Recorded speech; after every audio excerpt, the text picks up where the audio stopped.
एक और हवा की बेटी हुई हदिस का शिकार। सरजानी टाउन सेक्टर 7D की रिहायशी सानिया की शादी 10 महीने पहले शाह फैसल कॉलोनी के रिहायशी सैयद काशान अली से हुई, लेकिन शादी के कुछ अर्से बाद ही सानिया अपने देवर अमन अली के हाथों लुटती रही। सुनते हैं मजलूम लड़की सानिया की जबानी। जी, मेरी शादी को 10 महीने हुए थे। मेरा देवर जब भी मैं अकेली होती थी मेरे शौहर के गैर हाजिरी में मतलब मेरे साथ ज़बरदस्ती करते थे। मैंने अपनी सास अपने शौहर को बताया तो उन्होंने कोई एक्शन नहीं लिया। जब मेरे शौहर भी होते थे वो तब भी करते थे और जब नहीं होते थे तो वो तब भी करते थे। जी, जब भी होती थी शौहर को पता था, मैंने बताया भी था, लेकिन शौहर ने कोई एक्शन ही नहीं लिया।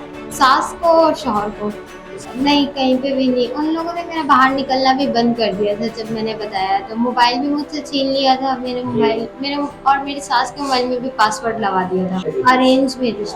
मेरे शौहर उनका अपना काम है अंडर गारमेंट्स का। मेरे देवर अभी कुछ काम नहीं करते, वो ऑफिस में काम करते थे शादी के 7 महीने के बाद। जब मैं अकेली थी एक दिन ऐसी बात हो रही थी तो उन्होंने मुझसे ऐसे आके बात करी। बात करते करते डायरेक्ट इस बात पे आ गए और फिर एक दिन जब मैंने मना कर दिया, पहले मैंने मना कर दिया तो फिर दूसरी दफ़ा उन्होंने ज़बरदस्ती करी मेरे साथ। जी, बहुत दफ़ा हुई है, पिछले 3 महीने से ऐसे ही हो रहा है। शौहर को और सास को तो सब कुछ पता है। मेरी सास को तो दिन में वो देख कर भी ना मुंह फेर लेती है, वो कुछ कहती ही नहीं है। मेरी सास ने देखा है, मुझे भी निकलते हुए देखा और मुझे ले जाते हुए भी देखा है।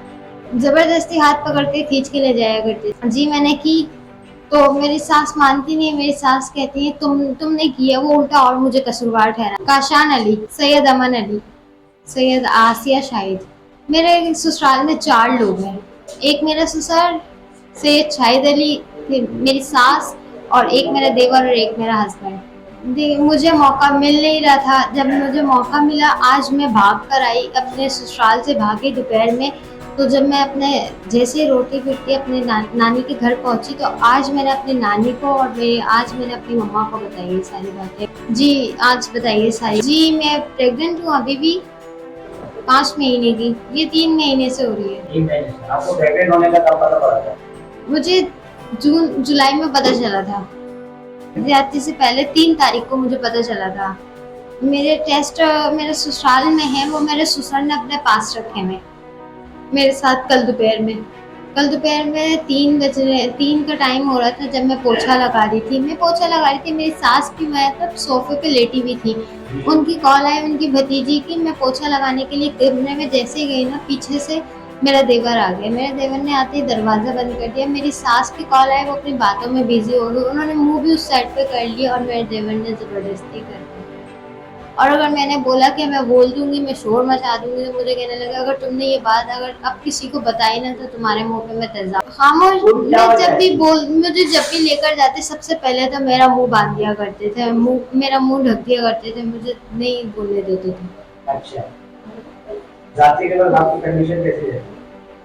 मेरी कंडीशन बहुत खराब हो जाती थी। हाथ पाँव भी मतलब मेरा मुंह भी बांध दिया करते थे मैं ताकि चीखूं नहीं, और ज़बरदस्ती खींच कर ले जाते थे कमरे में। कभी किचन में काम कर रही हूँ तो कभी कहीं, जहाँ भी देखा। मेरे पास नहीं है मोबाइल, मेरा मोबाइल भी छीन लिया और मेरी सास का मोबाइल मुझे देते नहीं। मैं अब नहीं रहना चाहती वहाँ पर। नहीं, कुछ भी लेकर नहीं आई मैं वहाँ से, खाली हाथ आई हूँ। मुझे जैसे ही मौका मिला बस मैंने अपना अबाया उठाया और क्या नाम है स्कार्फ लिया और ऐसे ही आ गई। मेरी मम्मा 2 दिन पहले आई थी तो तब मैंने मांगे थे उनसे पैसे कि मम्मा आप जा रही हो तो मुझे पैसे देकर चली जाओ। तब वो मुझे पैसे देकर आई थी, मैं तो उनके पैसे भी लेकर नहीं आई। मेरी उम्र 15 साल है, उनकी उम्र 29 साल है। घर वालों ने कर दी। मेरे ससुराल वाले भी यही कहते हैं कि ये सारी पहले भी हो जाती थी ना शादी। अभी तक मेरा निकाहनामा भी नहीं आया।